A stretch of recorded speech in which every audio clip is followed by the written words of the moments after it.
Hola, ¿qué tal? Bienvenidos a otra edición de Mundo Legal, donde simplificamos lo complicado. En esta ocasión vamos a platicar sobre una muy reciente reforma constitucional que pone un límite a las pensiones. Este límite pues se ha platicado que ha trascendido sobre todo por la retroactividad que va a tener en la aplicación, es decir, va a empezar a aplicar respecto de pensiones que ya se habían contratado o que ya se habían acordado.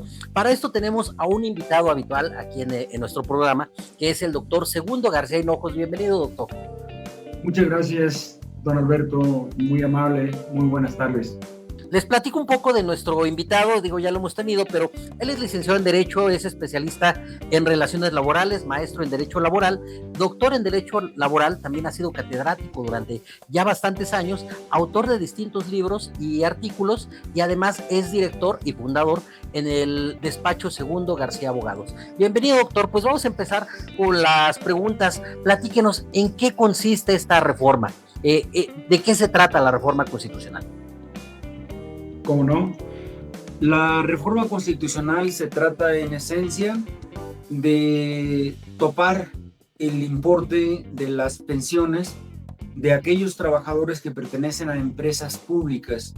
En el cuarto transitorio de la reforma se especifica cuáles son todo ese tipo de personas que están involucradas en ello, pero son esencialmente las descentralizadas, las que responden a los fideicomisos y a las empresas nacionales de crédito, etcétera, etcétera. Todo lo que pertenezca a la parte, a los servidores públicos, por eso se está involucrando directamente al artículo 127 de la Constitución. Muy bien. Ahora, ¿qué propósito habrá tenido esta reforma? ¿Por qué tratar de hacer esa limitación? ¿Qué se quieren ahorrar? ¿Qué quieren producir?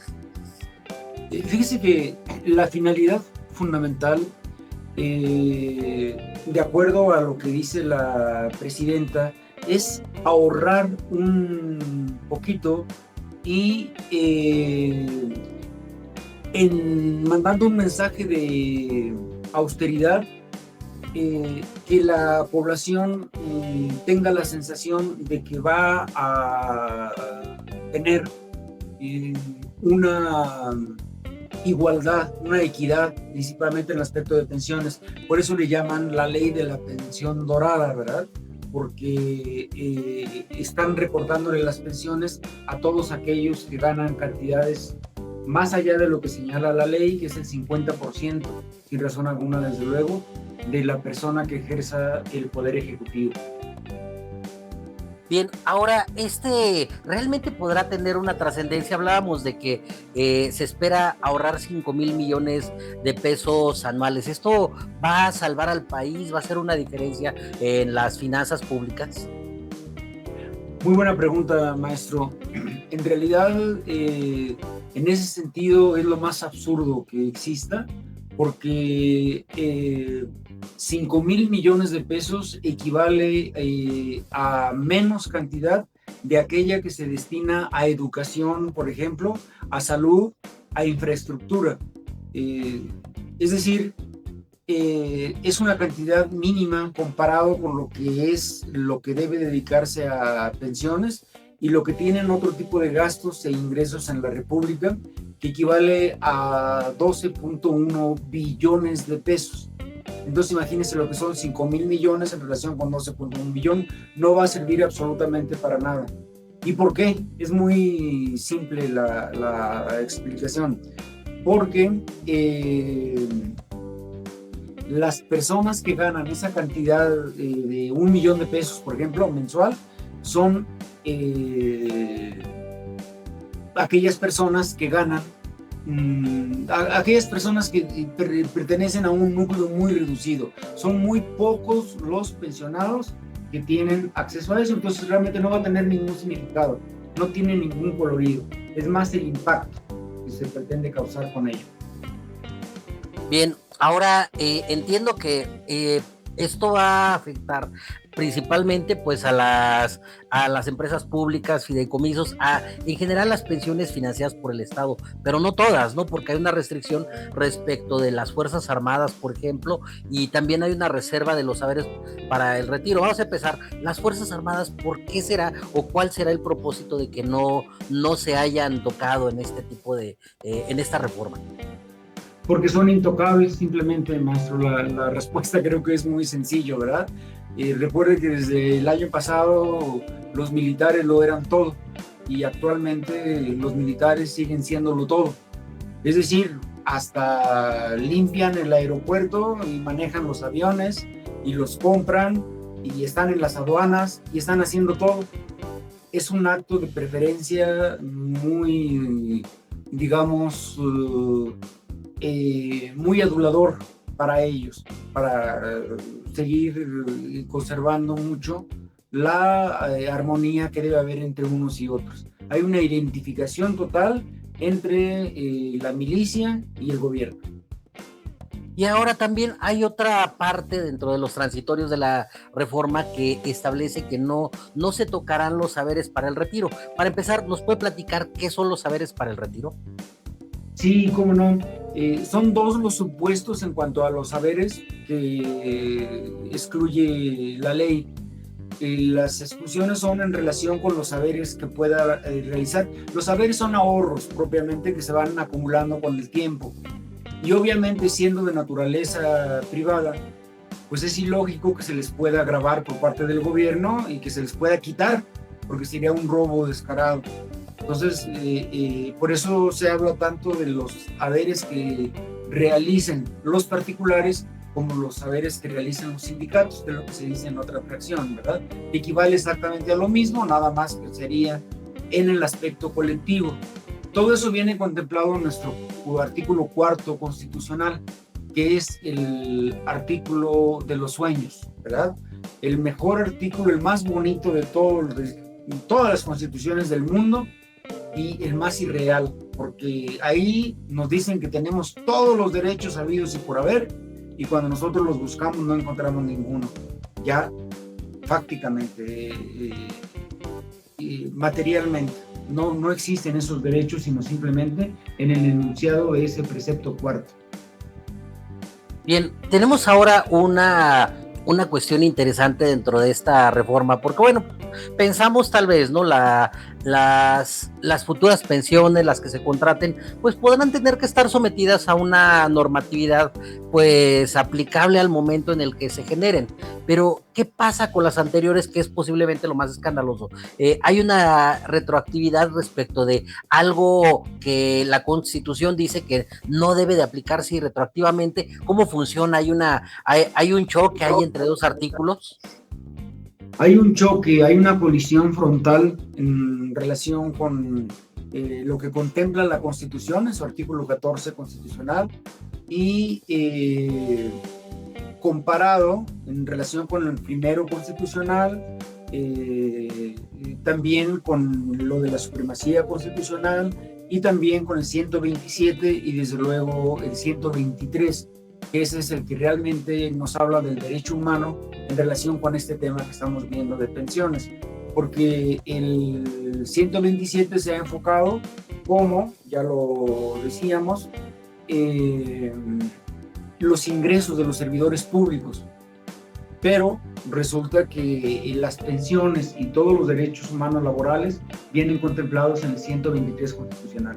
Sí hay un choque, una colisión frontal. Y ahora en esto, ¿cómo se podría resolver? Porque tenemos un problema, ¿no? Por un lado, un transitorio de una reforma constitucional dice que se aplica retroactivamente. Otra parte de la Constitución, que es propiamente ya dentro de los derechos humanos, se establece que no puede haber una aplicación retroactiva. Van a chocar, probablemente este asunto llegue a tribunales.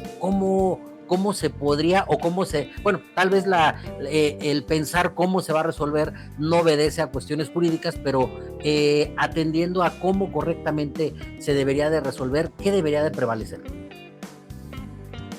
Sí, realmente ahí es donde viene el problema más trascendente en la reforma, porque tiene las otras implicaciones que ya habíamos dicho, los otros derechos, por ejemplo, el de progresividad, ¿verdad? Que es un principio constitucional, ¿verdad? Uno de los principios básicos, el de no regresividad, que viene muy concatenado con ese, y el del ingreso, que como decíamos, los ingresos tampoco se pueden tocar, pero el de la retroactividad, ese sí que es altamente ofensivo para y que afecta de manera fundamental a los trabajadores que son perjudicados en cuanto a esa prestación, porque todo lo que ya ingresó, que ese es el derecho adquirido precisamente, aquello que integra usted a su patrimonio, ya nadie se lo puede quitar.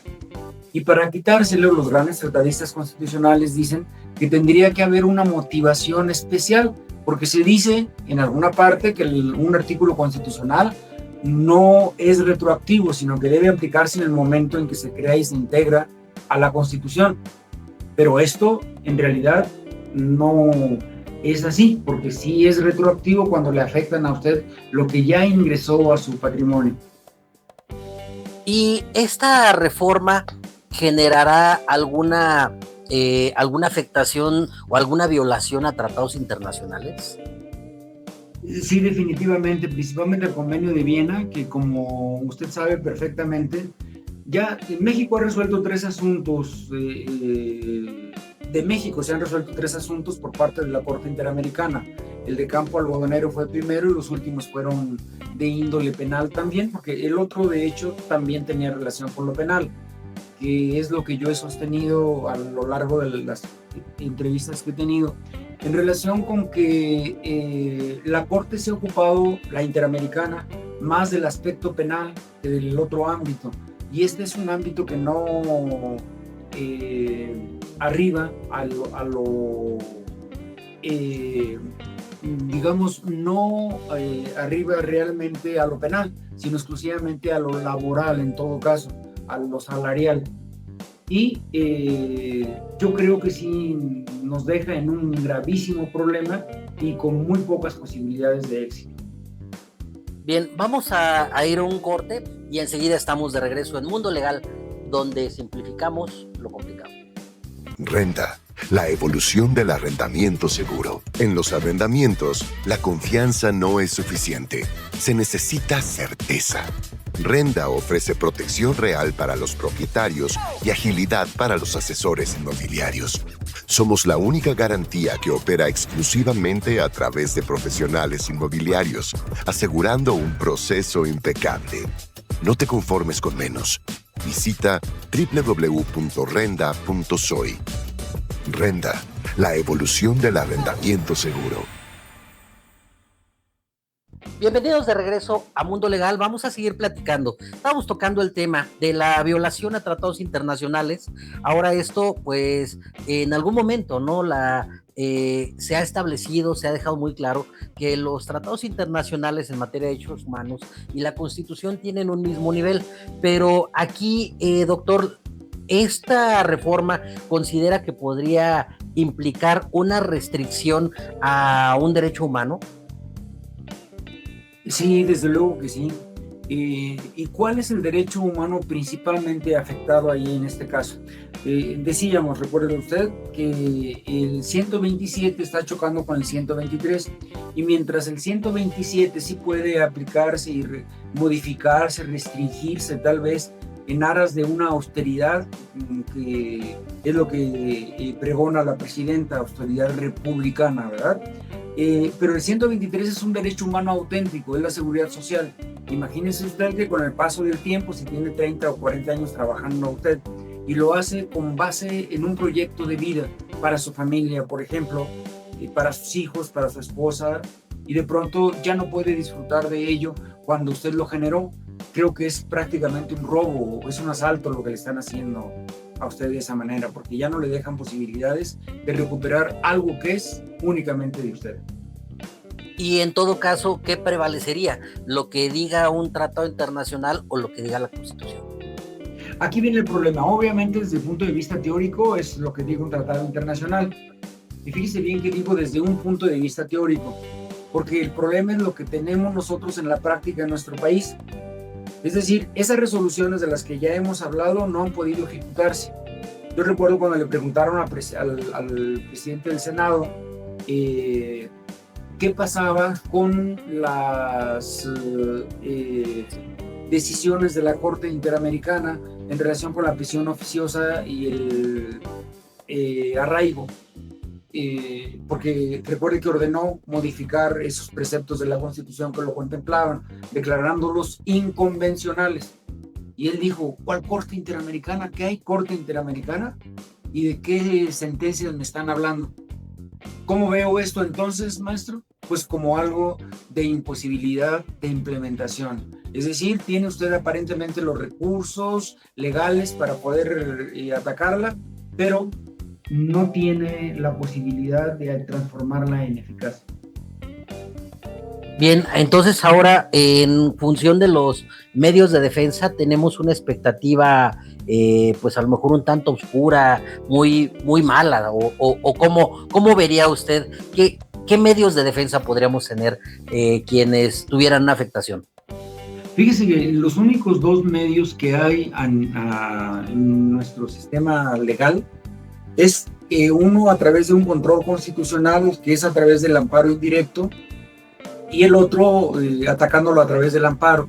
El problema es que la ley de amparo ni siquiera nos señala una vía correcta para poder combatirlo. Eso por sí mismo puede hacer que habilite y legitime al gobernado para que él acuda directamente a la Corte Interamericana. Sería el clásico recurso per saltum, donde usted podría acudir a la Corte Interamericana en forma directa.